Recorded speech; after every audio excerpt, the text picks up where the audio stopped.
ang pagpapanggap na Maylin eh. Sarap-sarap ng buhay, walang kaproblema. Lalo pa ngayon, pinaalis na ni Daddy yung mortal kong kalaban. Eh, mas may karapatan naman si Catherine sa'yo. Sige, ipagdudulang mo pa sa akin na siya si Maylin at hindi ako. Sige.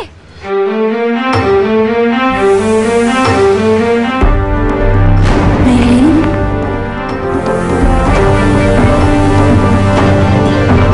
Pwede ba naman hindi mo maalala kahit konti? Mahal mo ba natanong mo? Wala lang.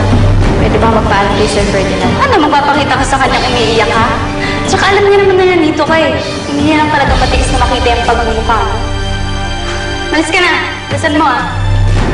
Walang yakang impostora ka? Catherine.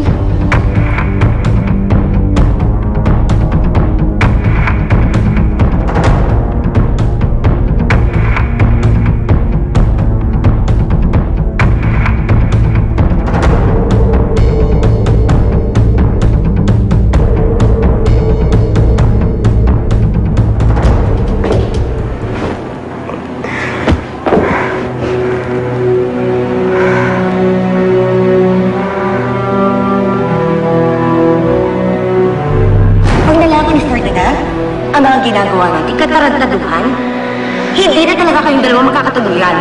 Ilang beses ko ba sasabihin sa'yo, Trina? Walang nangyari sa atin at walang mangyayari sa atin.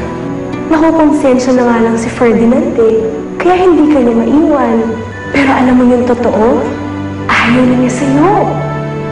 Kasi, baliw ka. Hindi ka na mahal ng asawa mo. Si Lilian lang ang mahal ko, alam niya. Hindi ka magiging masaya. Dadali ng konsensya mo lahat ng ginawa mo sa akin.